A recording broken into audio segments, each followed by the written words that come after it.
Nous revoilà dans ma campagne, cette fois-ci pour parler de la merguez derrière. Ma NB 1,8 litre VVTi que je n'utilise exclusivement que sur circuit. Il a fallu environ, avec celle-ci, à peu près 1 an. Je l'ai reçue le jour où on est parti faire le road trip à Shikoku avec JC, Clément et Julien. Donc ça remonte un petit peu. Et il a fallu tout ce temps pour qu'elle puisse enfin rouler correctement.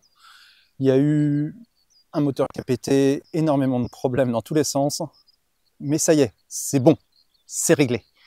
Donc, cette semaine, petite vidéo de présentation pour vous montrer un petit peu en détail tout ce qui a été fait dessus, tout ce qui a encore besoin d'être fait, même s'il n'y a rien de très important, mais c'est un peu une façon de fêter pour moi le fait qu'elle roule enfin bien. Et j'en ai chié. 2 voitures, 4 moteurs, 3 transmissions, 4 ou 5 différentiels. Ouais. Allez, on va voir un petit peu en détail et je vous montre tout ce qui a été fait sur ma merguez de circuit.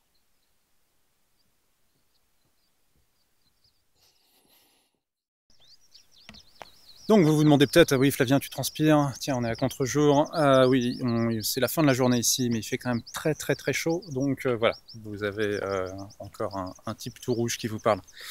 Cette semaine vous étiez censé avoir aussi une autre vidéo qui n'était pas normalement sur la Miata. Je comptais faire une vidéo sur la Miata mais pas forcément cette semaine, pas forcément tout de suite. C'était sur, si vous avez vu la story que j'ai postée sur Facebook, sur YouTube. C'était sur quelques voitures d'exception. Suite à quelques désaccords et le fait que j'aurais dû virer en fait plus d'un tiers de la vidéo avec toute la conclusion qu'aurait été, j'ai décidé de pas la poster finalement. Dommage parce qu'elle était vraiment sympa. Vous aurez quand même une petite vidéo de drone, des images comme ça, etc. Mais rien d'exceptionnel, rien de forcément très intéressant. Donc voilà, je m'en excuse un peu en avance. Tant pis, c'est des choses qui arrivent malheureusement. Je me suis quand même bien amusé pendant le week-end, donc même s'il n'y a pas de vidéo, je suis quand même content de ma journée. Revenons-en à cette chose. Et voilà, donc on est au milieu de la campagne, hein, ça ne change pas, vous commencez à être habitué. Je suis aussi au milieu de la route, mais personne ne passe. Ici, à cette heure-là, il y a des voitures un petit peu au fond, mais c'est tout. Donc, vous parlez un petit peu juste une liste complète des modifications, sans forcément aller en détail sur tout ce qui a été fait, mais je sais qu'il y a quelques personnes qui m'en ont parlé, qu'est-ce que tu as fait dessus, etc. Et tout. Donc autant faire une vidéo dédiée à la chose, et comme ça, les quelques geeks de Miata qui me suivent seront peut-être satisfaits de savoir tout ce qui a été fait dessus. Alors, on commence avec les suspensions. Les suspensions sont des Öhlins qui ne sont pas réglables en hauteur. Ce sont des anciennes générations d'Öhlins, elles sont en très bon état, elles fonctionnent vraiment bien. Mais c'est bon, faut les calibrer à la bonne hauteur, faut les acheter vraiment à la bonne hauteur. Mon problème donc, un peu trop haut en arrière, et je peux pas vraiment faire grand chose. Éventuellement réduire la taille, réduire la distance, mais ça pose problème si jamais je saute un peu, etc. Donc du coup, je laisse comme ça pour l'instant. Ça devrait changer puisque fin du mois prochain, je devrais racheter les suspensions donc, de JC. Il a des couches, non, il a quoi déjà? Des Endless qui ont été tarés par Makino-san, je crois. Je sais plus qui les a tarés, mais bref, peu importe. Et donc voilà, je serai sûrement un peu moins haut à l'arrière. Ça m'enchante pas des masses non plus de pas être trop, puisque je touche déjà énormément, que ce soit des vibreurs, que ce soit les passages de voies de chemin de fer, quoi que ce soit, j'ai l'arrière qui touche le sol très facilement, donc pas forcément idéal, mais bon, tant pis. C'est une voiture de circuit après tout, donc si ça touche, ça touche. Niveau ressort, on est sur du 16 kg à l'avant et 13 kg à l'arrière. C'est globalement beaucoup, mais ça reste très confortable, sûrement parce que c'est du Öhlins, donc ça aide un petit peu quand même. à avoir des suspensions qui sont donc avec des ressorts très durs, mais qui restent tout à fait vivables. Ensuite, on passe, qu'est-ce que je peux avoir? Alors, niveau camber à l'avant. Camber, c'est le... En français, ça s'appelle comment? Je sais plus. Bref, l'angle des roues. À l'avant, donc, je suis à 3,6 degrés de mémoire. D'origine, les Miata ne peuvent pas aller aussi loin en camber à l'avant. J'ai donc des extensions de ball joint un peu plus longs en dessous qui me permet, donc c'est Bauer qui fait ça, ça coûte pas très très cher, ça va coûter genre 120, 130 balles à peu près. Et ça permet donc d'avoir un peu plus de camber à l'arrière, à l'avant pardon. À l'arrière, je suis resté d'origine, j'ai pas touché, donc je suis qu'à 2,6 je crois à l'arrière. Je sais que j'ai un ami qui aime avoir beaucoup de camber à l'arrière, il a une voiture qui est très rapide, ça fonctionne bien pour lui. Il faudrait que j'essaye éventuellement un jour d'être plus proche des 3,5-4 degrés comme lui, voir ce que ça donne. Je ne sais pas si ça vaut le coup, mais lui aime bien et force est de constater qu'il est rapide. Donc pourquoi pas. Ensuite, donc ça c'était tout ce qui est côté suspension. Niveau différentiel maintenant, on est sur un différentiel à disque, vitesse finale en 4.3. Alors 4.3 c'est pas forcément l'idéal pour central, en sachant que c'est là que je roule le plus puisque je touche le réel limiteur 2 fois à la sortie de l'épingle à double droite et à la sortie juste avant le dernier virage. Bon, c'est très très limite, je touche pas beaucoup, mais quand même, c'est bon, pas forcément l'idéal, mais j'aime beaucoup en 4.3, donc je reste en 4.3. Renfort aussi de différentiel impératif avec la boîte 6 si on ne veut pas passer son temps à faire des mi-shift et donc rater ses vitesses.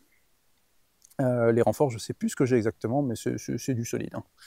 Hein. Pareil pour le moteur, renfort moteur aussi. Hop, on peut l'ouvrir si j'arrive à trouver la poignée. Voilà. Hop.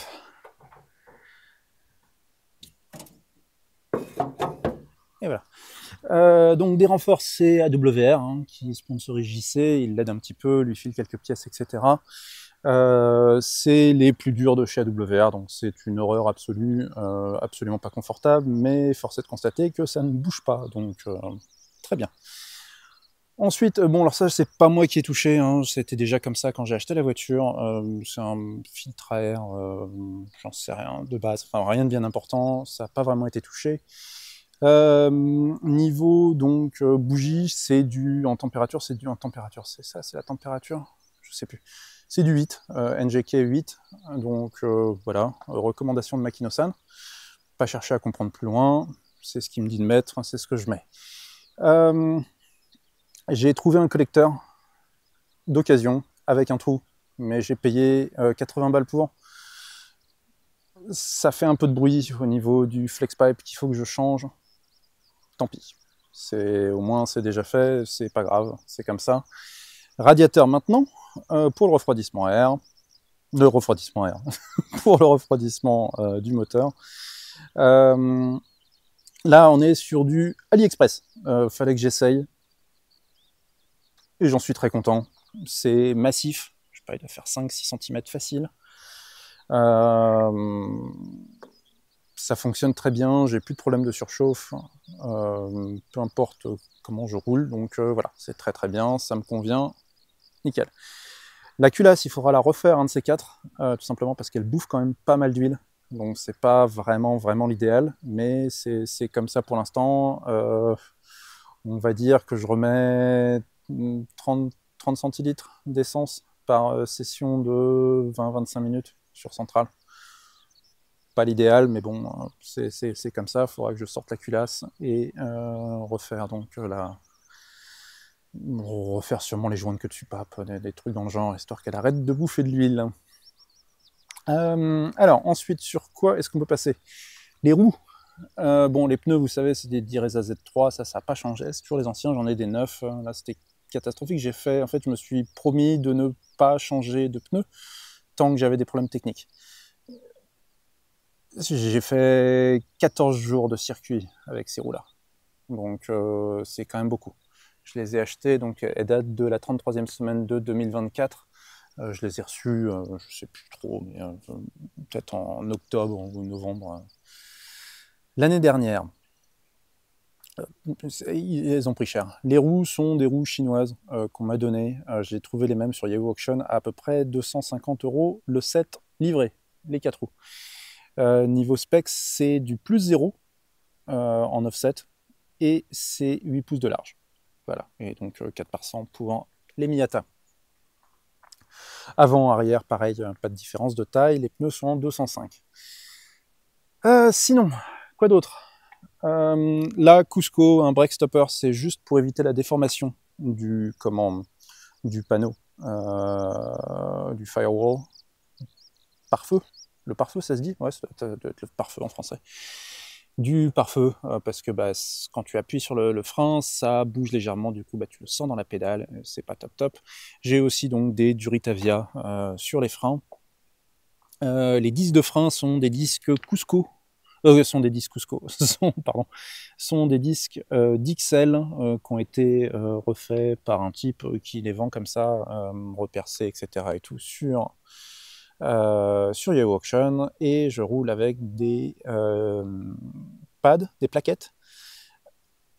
Ce sont des Racing 999 de Project Mu. Voilà. Autre chose, première chose que je fais sur chacune de mes voitures, j'ai enfin réussi à convaincre JC de faire la même chose sur la sienne. Ça a pris quelque chose comme un an et demi avant qu'il le fasse, mais il en est également très content, ça je peux le dire pour lui. Brake booster, le servo-frein est complètement dégagé et donc remplacé par un truc fait à la CNC que Hound fait. Fonctionne très bien, très agréable, voilà, donc très bien pour eux. Je crois c'est à peu près tout, hein. Niveau modification, dans le compartiment moteur, il n'y a plus grand chose d'autre à regarder. Je crois qu'on est bon. Je réfléchis. Oui, on est bon. On passe maintenant à l'intérieur. Alors, le siège, c'est un Bride Bolido Low Max que Katsuhiro m'avait filé. Fonctionne très bien. J'ai oublié qui fait ces trucs-là, ça doit être écrit quelque part. C'est le truc FIA. Bref, je les ai achetés en France, ceux-là, parce qu'ils sont vraiment pas chers. C'est genre 100 balles le harnais 6 points. Ici, les harnais 6 points c'est 25-30 000 yens minimum, donc voilà, c'est quand même pas mal plus cher. C'est aussi donc sur des rails plus bas que la moyenne. Voilà. Pareil, j'en suis très content, ça fonctionne très bien. Roll cage, c'est une demi-cage Yahoo Auction. Je ne sais pas la marque, je ne sais pas d'où elle vient, mais en tout cas, elle fait très bien le taf, très solide. On peut porter la voiture même par la cage si besoin est, en espérant qu'il n'y ait jamais besoin, mais bon. L'objet de toutes les moqueries, mon short shifter IRP, enfin, j'en suis content, donc c'est une boîte 6 dessus. Ce short shifter là ne fonctionne que si le différentiel et le moteur sont coulés dans du béton. Il faut absolument pas que ça bouge, sinon c'est mi-shift après mi-shift, c'est une catastrophe. Et force est de constater que c'est enfin bon. Plus de mi-shift, ça m'arrive peut-être une fois toutes les 2-3 sessions. Vraiment, si je fais pas gaffe, voilà. Et pour la boîte 6, si vous connaissez les boîtes 6 de Miyata, surtout les premières générations de boîte 6, c'est pas mal. Sinon, ça c'est juste pour mon confort personnel, un poste de DIN Android Auto, parce que je dois aller jusqu'au circuit, donc c'est bien d'avoir un petit peu de musique, avoir Google Maps, plutôt agréable, hein, donc voilà, rien vraiment de notable là-dedans. Ici, vu que le siège est très bas, j'ai aussi dû virer la console centrale, sinon je me cogne le coude en permanence dessus. On va regarder ce qu'il y a dans le coffre, mais de mémoire, à part du bordel, il n'y a rien. Mes numéros, parce que je ne les laisse pas dessus, parce que je roule avec des plaques garage, donc voilà, c'est juste pour pas trop me faire remarquer. Des sièges de camping, des vieilles fringues, ça fait très longtemps que c'est là-dedans. Rien n'a été fait là-dessus. Le pot n'est pas d'origine, je ne sais pas d'où il vient, il était vendu avec la bagnole. Voilà. rien de spécial. Le pare-choc a été coupé, sûrement pour accommoder le pot. Je m'en fous, je compte pas, tiens, il y a même des graviers de... Je vais le laisser là, lui. C'est un gravier de centrale, parce que bah, j'ai une roue qui a... Enfin, j'ai perdu un pneu, en fait, en sortant. Donc voilà, il y a des graviers de centrale qui traînent encore un peu à droite à gauche, notamment dans mon phare. Qu'est-ce qu'on peut rajouter d'autre sur ce qui aurait été fait? Il n'y a pas de renfort châssis supplémentaire. Je crois qu'on va être à peu près... On a tout vu, je pense. Le hardtop, c'était un hardtop qui était, je crois, vendu avec la voiture. Il est dans un état assez pitoyable, j'avais dû le recoller comme je pouvais, enfin bref, c'est vraiment dans un sale état. Mais bon, tant pis, c'est un hardtop comme un autre. J'essaie de réfléchir à ce qu'il peut y avoir d'autre, mais je crois qu'on a à peu près fait le tour. Donc comme vous voyez, vraiment une bagnole globalement d'origine. Ah si, petit détail aussi, ma climatisation et ma direction assistée d'ailleurs, comme vous pouvez le voir, ne sont plus là. Pourquoi est-ce qu'elles ne sont plus là? Alors, bon, la direction assistée, on va déjà commencer par ça. Quand j'ai récupéré la voiture, hop, vous pouvez voir que j'ai mis des bushings en uréthane dessus pour la direction assistée. Quand j'ai récupéré la voiture, en fait, c'était une voiture de drift avec les bump stops de la direction qui étaient complètement défoncés. C'est pas du tout agréable à conduire, c'était très vague, juste parce que bah, ça faisait que du drift, le mec voulait plus d'angle et il a ruiné complètement sa crémaillère de direction. En l'enlevant, je me suis dit que j'allais aussi enlever la crémaillère, donc j'ai modifié une crémaillère que j'ai rachetée sur YouAuction, ça coûte pas très cher, genre 100 balles. Je l'ai modifiée donc pour virer l'intérieur, les espèces de petits trucs hydrauliques en fait qui permettent donc de retenir. Donc ça, je l'ai dégagé à la Dremel. Et je l'ai réinstallé donc en manuel. C'est vraiment pas agréable quand on conduit lentement sur circuit, j'aime beaucoup, donc je l'ai gardé comme ça et je roule donc sans direction assistée. La climatisation par contre c'est moins drôle, j'ai passé pas mal de temps à pas comprendre pourquoi est-ce que je n'avançais pas en ligne droite, pourquoi est-ce que je me faisais défoncer même par JC qui est censé avoir un moteur un peu plus faible que le mien, donc maintenant JC est aussi rapide que moi en ligne droite. C'est pas censé être le cas non plus, je suis toujours censé être plus rapide, mais le fait d'être à la même vitesse que lui, c'est bon, ça me convient. La clim, en fait, tirait énormément sur le moteur jusqu'au jour où elle a complètement bloqué. Elle m'a cramé la courroie accessoire instantanément. J'ai démarré le moteur, ça a fait un... Ça a crié pendant 10 secondes de la fumée, clac, ça m'en a foutu partout. Ça m'a pris pas mal de temps à comprendre que c'était la climatisation qui tirait surtout. Donc maintenant, on va parler un petit peu des petits problèmes qu'elle a encore. Vous allez voir que c'est principalement cosmétique, voire structurel, mais c'est pas grave. Les principaux problèmes cosmétiques de la merguez, enfin, on va voir de ce côté-là, l'autre côté est encore éclairé un petit peu par le soleil qui se couche. La rouille, ouais, c'est assez catastrophique. Ici, bah, c'est très commun. JC, pareil, il y avait la même chose sur sa bagnole, sauf que bah, lui, il l'a faite, il s'en est occupé chez mon carrossier. Moi, pas. Il y en a un petit peu ici, mais le pire, c'est ici. Donc là, ça se voit pas, mais c'est un espèce de truc en plastique qui est un cache-misère, en gros, qui va de là à là, comme ça. Ils ont mis ça par-dessus parce que c'est sûrement méga rouillé en dessous. Il faudrait que je l'ouvre, que je le remplace. Je peux soit refaire moi-même en métal ici à l'arrache, ça sera pas beau, mais au moins bon, il y aura plus de rouille. Je peux le faire aussi, mais bon, ça va me coûter 500-600 balles, donc c'est pas forcément idéal non plus. Les deux côtés sont à faire évidemment. Bon, voilà, ça m'enchante pas des masses, mais en même temps, il y a aussi de grandes chances que je la crache cette caisse, donc bon. Non. Ensuite, comme je disais, c'était une bagnole de drift. Là, j'ai un petit peu sorti le truc. La portière était bien cabossée, juste parce que bah, il drift en tandem et puis ça touche, ça tape. Et du coup, bah voilà, on se retrouve avec une bagnole un peu toute cabossée. C'est pas forcément l'idéal, mais c'est comme ça. Ensuite, comme je vous ai dit, les roues, c'est du 8 de large en 0 d'offset. Donc ça veut dire que ça ne passe pas. Donc il a fallu y aller pour pour le faire passer. Hein. J'ai bien défoncé les ailes. Ça fonctionne, hein, c'est bon. Mais j'ai bien défoncé les ailes. Et vous pouvez voir que ça ne touche pas, hein, le pneu est intact. Donc ça, c'est bon, mais c'est un peu dégueulasse. D'ailleurs, ça bien mieux couvert d'un côté que de l'autre. Bon, il faudra que je vois ce qu'il en est. Alors, si je peux pas ressortir un peu ce côté-là un peu plus.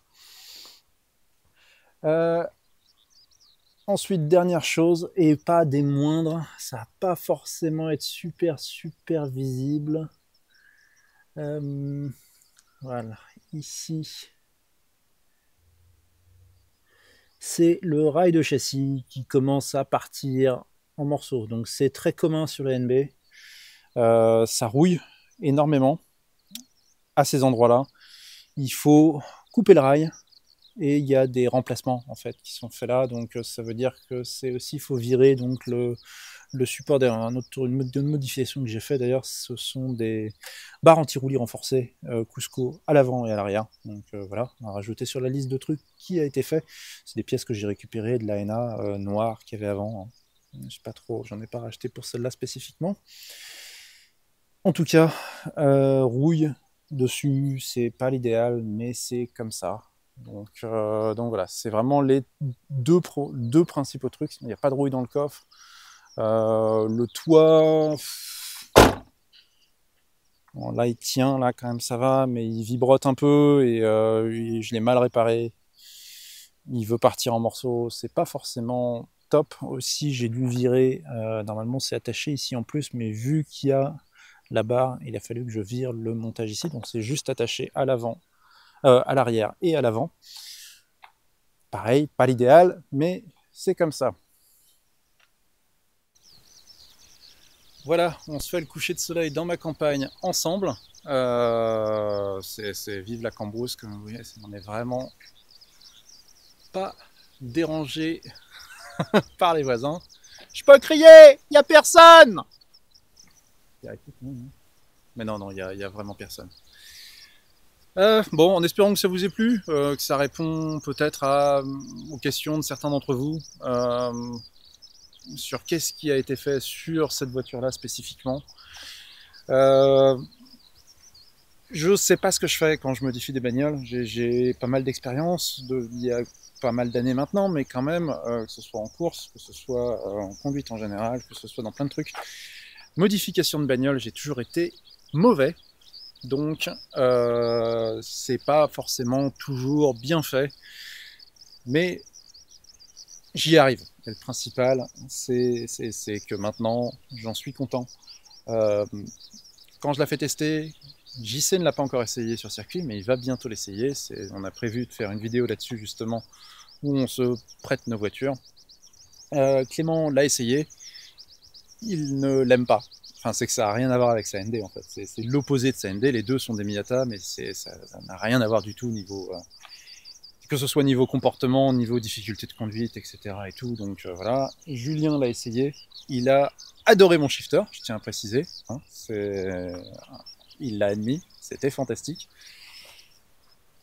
Il y a encore du boulot, mais globalement, elle est prête pour course. Éventuellement rallye, je vais faire de la course de côte avec le 29. Le 29, on est le 16 ou le 17 aujourd'hui, donc le 29, voilà, c'est le 17 aujourd'hui. Et donc dans 10, un peu plus de 10 jours. Et ça va être un premier test avec, puisque je ne l'ai pas encore vraiment amené sur de la montagne un peu dure, ce sera sur une route fermée. Je ferai sûrement une vidéo. Voilà, on se revoit dans une semaine, 2 semaines, 3 semaines, j'en sais rien. Vous aurez les petits extraits de la vidéo avec le drone. Le soleil se couche. Et sur ce, à la prochaine. Bye bye. Et voilà. Il n'y a plus de soleil.